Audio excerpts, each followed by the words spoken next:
the weird guy who buys strange old things? Correct on both counts. Buddy, you just hit the jackpot. What is it? Better question is, what's inside of it?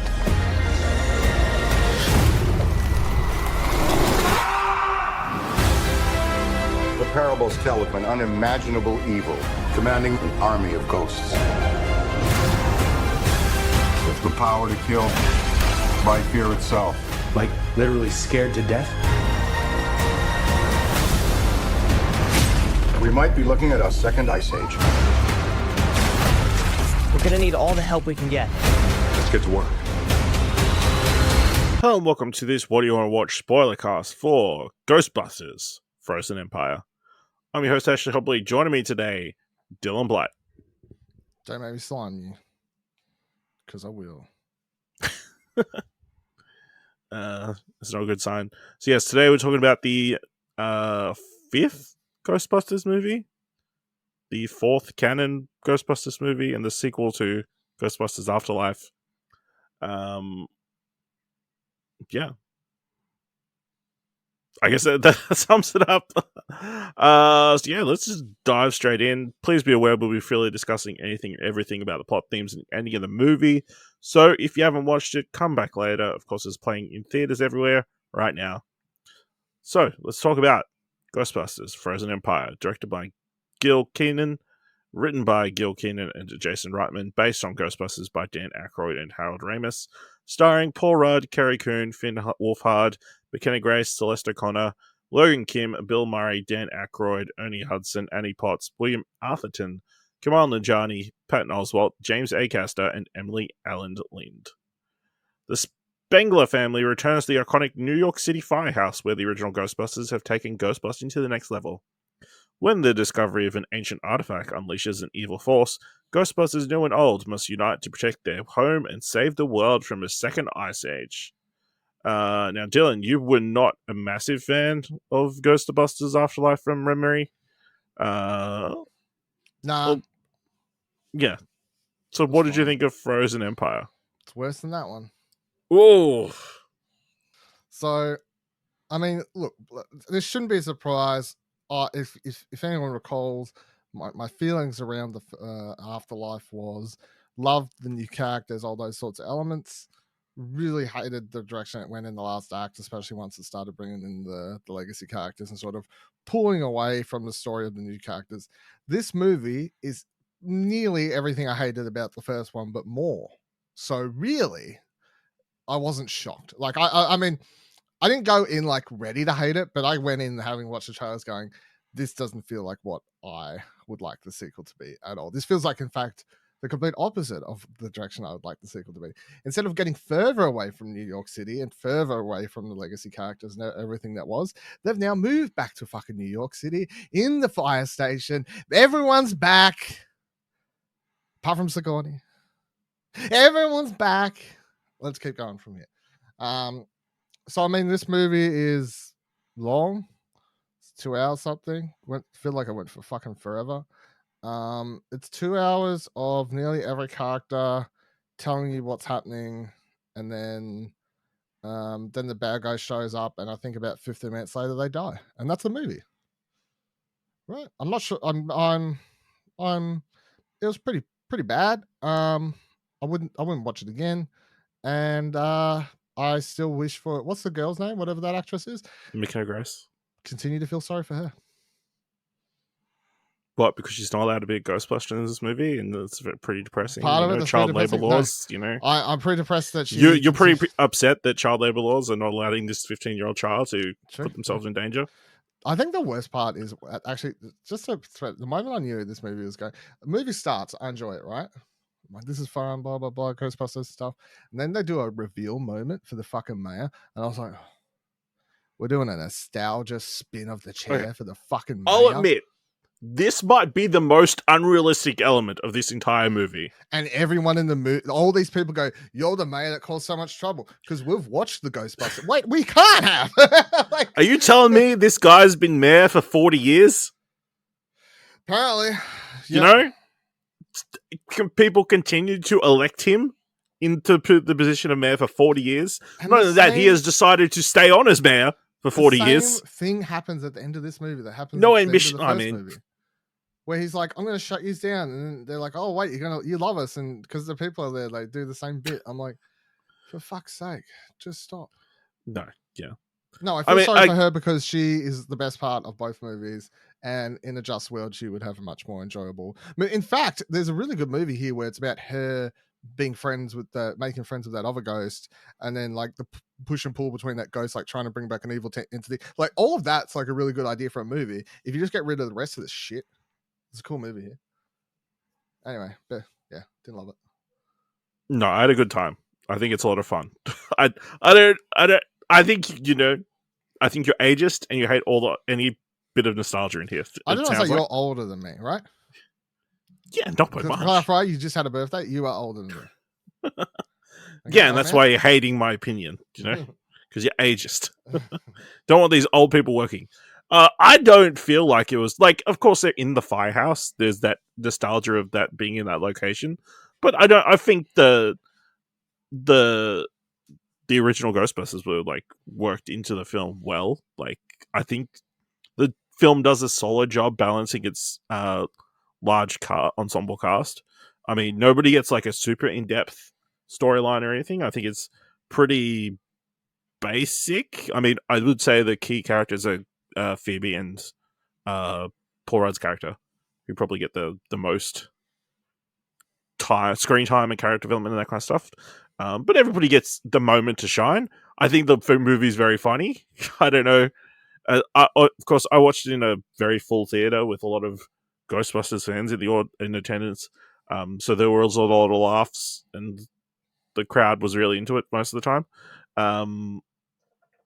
Yeah, I think it was funny when I as silly as the joke was, I think the most my sinner laugh was with the when Paul Rudd does the Ghostbusters song, like says it out loud to her, like who they gonna call?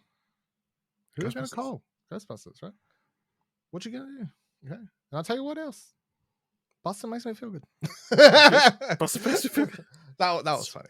That was but yeah, I think the most egregious of the original members is Bill Murray, who shows up for like. Bill Murray's like Bill Murray. He's in is one actually scene drunk, right? He's actually drunk, and like you can at the end of the movie, he looks so uncomfortable to be there, and I don't feel like he had any idea where he was or what he was doing. But he was like, "Fuck it, I'm getting paid." Right? He's like, "Fuck it, I'm getting paid." He shows up for like one scene in the middle, and then he shows up for the finale. Yeah. So I feel like the movie would work a little bit better if he wasn't there.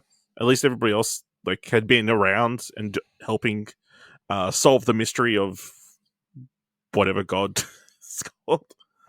But yeah, I think the story kind of builds out well. I mean, it feels like, of course, this movie's been inspired by like the cartoons and that kind of stuff, so it kind of feels like a Monster of the Week kind of thing.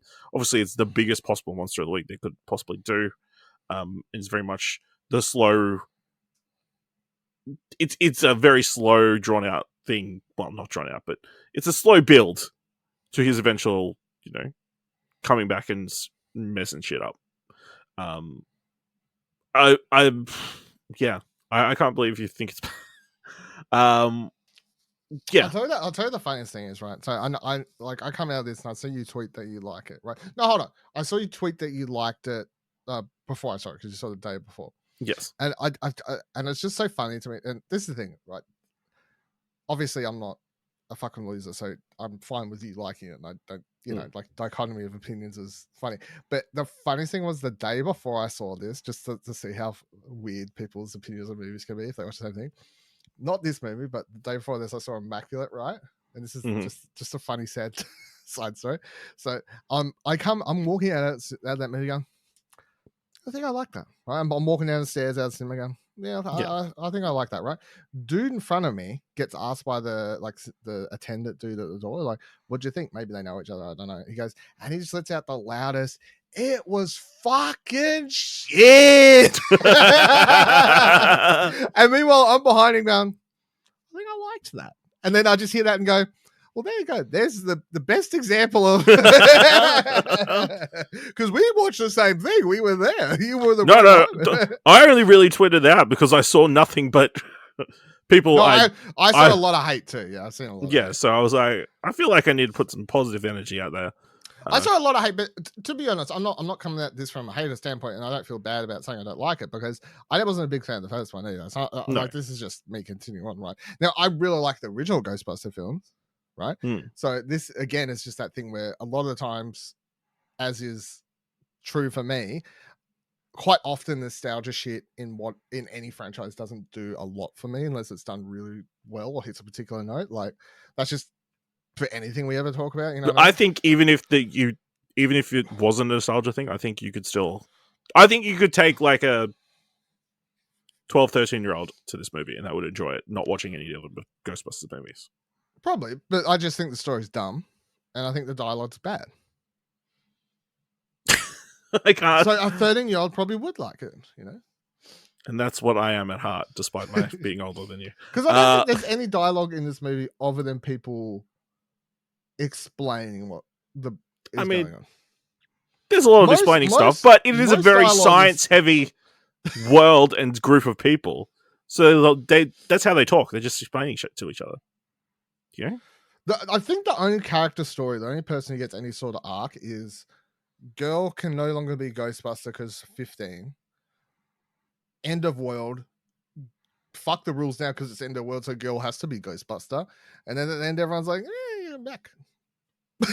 Like, everyone else doesn't really have Paul Rudd got accepted as part of the family. True, all right. Good yeah, he does get called dad at the end, yeah. Yeah, which it's amusing that they never clarify, like, you know. They do a lot, don't they? They do the whole movie. They do a lot of like, I'm your blah blah blah blah. It's like, why didn't you say I'm the boyfriend, right? Like, just actually put some labels on it. This is why we need labels for things. Yeah, sometimes labels are fine, you know. Sometimes labels are fine. I did love the callback to them, you know, fucking as dogs in the last movie. Them what? Like the two. Carrie Coon and Paul Rudd. Yeah. Fucking as dogs. You know, pound it out, you know. A romantic time, you know. Yeah, that's a cool first date story. Yeah, I was surprised by how much I enjoyed the Phoebe Melody storyline, which is obviously the core and like the key betrayal or whatever. But it definitely, you know, obviously, you know, we know Phoebe's kind of a loner kid, and you know, she's. I don't know. I feel like that relationship is obviously going to. A lot of people are going to look at it as friendship or like. No, they're gay as fuck, right? Like they are definitely ghosting down when they get to Ghost Town, right? I don't know. I think, you know, they played it ambiguous enough that they could go. You can look at it other way. They played it. We want this to air in China. Yes, that's true. that is 100% accurate. But I also don't think. I also don't think because Phoebe's a loner or loves silence, it only makes her gay. You know what I mean? Or queer. She's definitely queer. She's queer coded, 110%. I have absolutely no doubt. Straight people can't be into straight women can't be into science. No. She's ghosts definitely just queer coded. Like okay, like the way they tease out, especially that moment, like where she turns into ghost form and she walks all the way up to her and goes. I'll admit that is a crazy leap to make for somebody. Yeah, I'm just going to remove my body, I'm telling you my right spirit from my body. And if she wasn't down the ghost, why would she do that? You know what I mean? I mean, she's interested in becoming a spirit and imagining what that would be like. She had that conversation with Dan Aykroyd's character before, you know. So, yeah. So, I mean, the betrayal thing. I mean, that's cool, I guess. And I mean, it's weird that this one also kind of ends up like the last movie, where a ghost has to come and help save the day. Wow. But you know. You know what I thought? I'm fine actually, with it.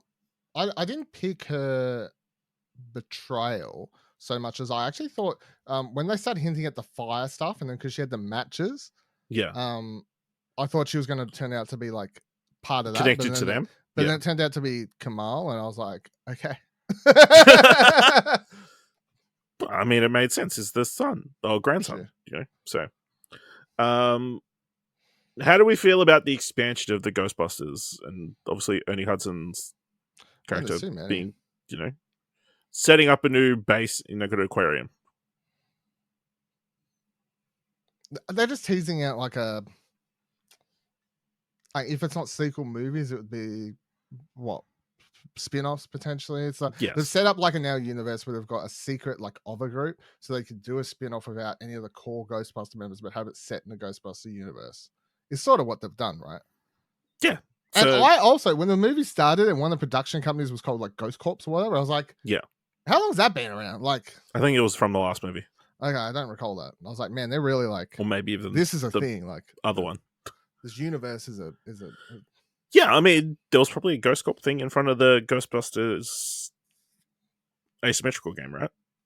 Probably was. I mean, in that game, Dan Aykroyd's in it doing his shop and everything. So yeah, they're all connected. It is all connected. It's the one multiverse or universe. One Ghostiverse. One Ghostverse. Yeah, I enjoyed it. I enjoyed the little research base with them, doing experiments and stuff. I'm a big James Acaster fan, so seeing him in this was really fun. Delivering his style of humor. Do you know what helps me here about the ghosts? Being quiet. And just his delivery of stuff is very amusing to me.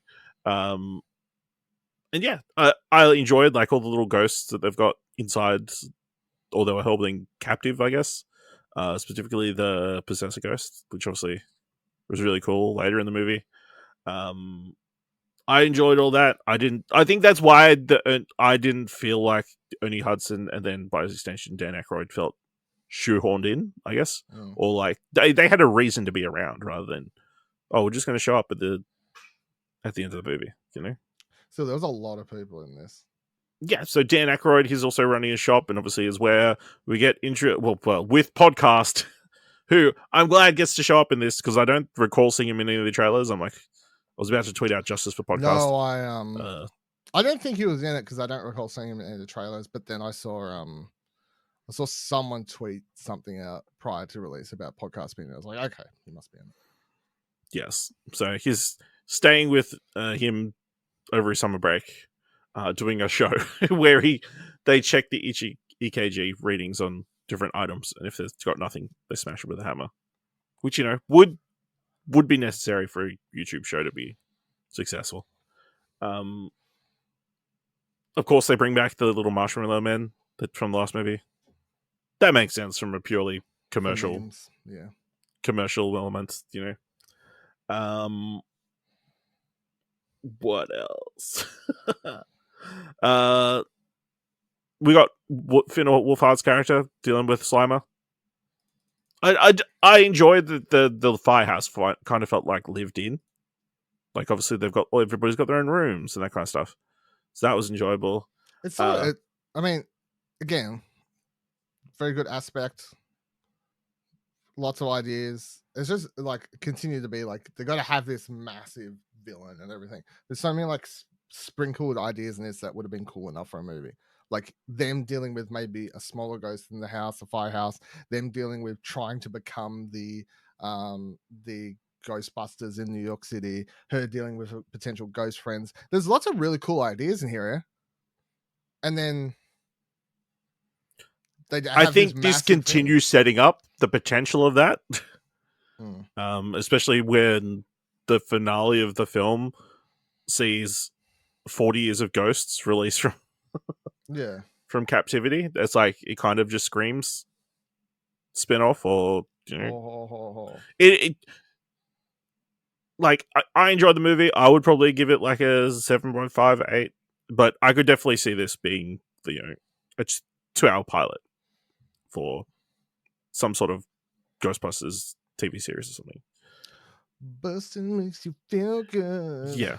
Kumail Nanjiani's character. So turns out he is a descendant He's an avatar. He's a firebender. He's a firebender. He's the fire master. Fire master, sorry. Get it correctly. Kumail's very funny. I enjoyed him. He was a wild character in casting for an important character in the movie. I guess they were going after the same sort of feel as Rick in was it Rick Moranis? Yeah. The first one? Yeah. I think they're going after the same sort of like off-ball, oddball the person you'd least expect to have such an important job. Yeah, and role, I guess, but suddenly does. But yeah, it's just a weird it's a weird thing. But he's so fun, and then, he's got these power powers at the end, he's able to move, fire into the proton pack, laser beams or whatever. I did also enjoy Patton Oswalt's short cameo. Explaining a lot of stuff about the god being that they're facing. Makes a weird joke about who is it? Mary something Lincoln? About her eating a banana or something, I don't know. About a recording. Yeah. And that, of course, that's a callback to the library from the first movie. The ghost from the first movie shows up in that as well, so I'm sure you hated that. Because you hate nostalgia of any kind. But yeah, I can admit that the finale, third act definitely is very quick. Yeah, the villain literally shows up now. Yeah, okay, we could. Yeah, this is the guy who says he's going to kill everybody in the entire world, murder all mankind, and like they kind of take him out in like 10-15 minutes. They literally, like, he shows up, right, let's break it down. Comes back to life, has a short fight in the Ghostbusters hub thing, right? Mm-hmm. Goes to the apartment. No, kills a random dude because he has Firewalker on his business name for a meme. That's funny. Then goes and Firemaster. Then goes and heads to the grandma's apartment, grandma's place. Got to get his horns back. Gets his horns back. Then heads to the fire station in the longest possible way by creating a whole storm to come in for some reason. You don't know, but New York is city streets. It's a big city. And then dies. Like, that is literally the... Here's my thought process. They spent the entire movie researching this dude. It's all about preparation, Dylan. But that's about knowing who you're facing off. They did get very lucky. If it was a lot of luck. Yeah. If Melody didn't show up with those matches, they would have been fucked. Yeah. So, yeah. So... Yeah. Yeah. And then everybody apparently loves the Ghostbusters again at the end of the movie, even though they were kind of responsible for bringing it about in the first place. Yeah, thousands of ghosts into the world. Well, now they've got to save people. I will say, I don't think we mentioned it enough at the beginning, but obviously that opening action sequence was really good. No, I said I liked the opening, and then they did. I would say that people may not like this movie because that opening sequence sets people's expectations to a standard that maybe to an action standard that it doesn't. This movie isn't interested in being an action movie. Even though it opens with that rather large action sequence of Phoebe almost getting splattered across the front of an SUV. Yeah. So that was all enjoyable. I mean, the movie kind of raises some interesting questions about, like, is it right to be containing all these ghosts? Why is Melody superhuman and all these other ghosts are very much ghost-like? Well, yeah, it's kind of weird, isn't it? That like at the end they release a ghost, right? Melody apparates, much like memory apparates. Yeah. So this movie, Ghostbusters, yeah, true. Ghostbusters is asking similar questions to the video game I played this year called Banishers, Ghosts of New Eden, where you could either choose to be a fuckhead to ghosts or try and get them to move on themselves. And really, why haven't Ghostbusters ever done that? Yeah. They're just down to capturing it. They don't go, hey, what can I do to get you to, Well, not every single ghost allows you to talk to it, so. Good point. All right, back to capturing them. Back to capturing them and pulling them out of cassette tapes. Hey, spirited away, fucking dragon. What do you want? You're the river monster. Yeah. So, Any other final thoughts on this movie? Dun, dun, dun. Nah, got nothing.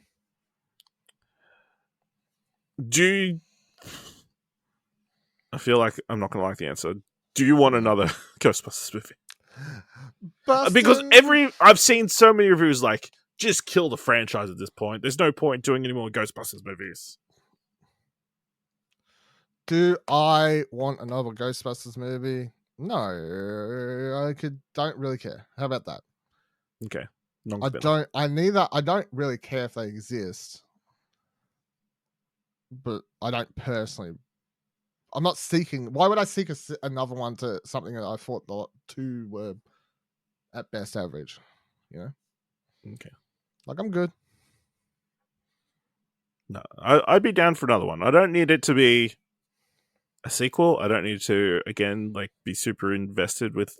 I don't need them to bring back the original cast and treat it like that again. Just tell new adventures with the new... The problem is they're going to turn them all into fucking ghosts because the real actor's going to die, and then they're going to use AI to have them appear in the movie anyway. And you laugh, but it's going to happen. I didn't laugh. Yeah, because you know... Well, I didn't laugh. It's a possibility, but unlikely. With the public shaming that certain movies are getting around AI at the moment. Unlikely. I will say, I know we don't really bring up better Rotten Tomato scores. It's currently sitting at a 44% on the tomato meter, but it's got an 86% audience score. So, with a 4.2, whereas it's got a 5.3 critic score. So you're the outlier. No, it's just audiences. This is what audiences want, and critics don't. I don't know. I feel like this is a fun, enjoyable popcorn movie that's not going to hurt anybody's feelings. You know, I'm sure it's not the most intellectually demanding movie or anything like that.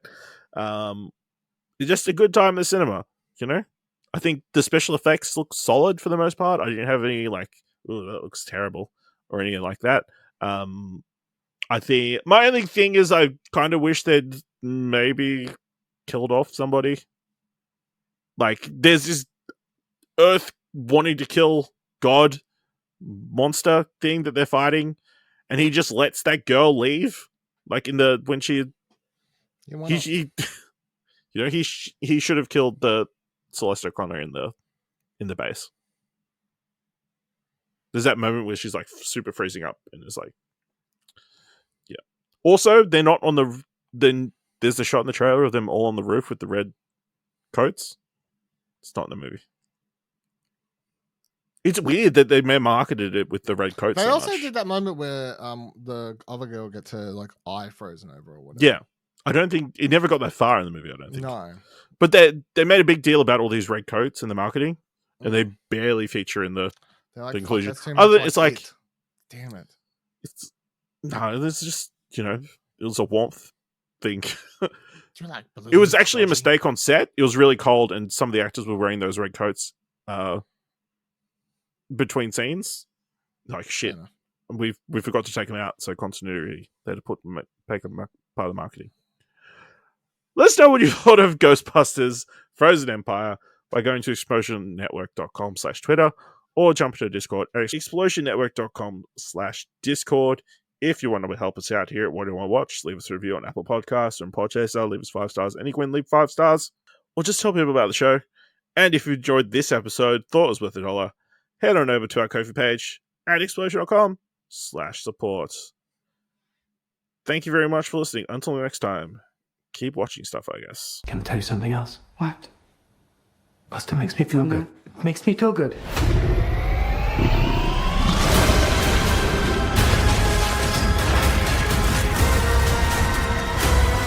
Heads up. It's all dark and horny at 12 o'clock.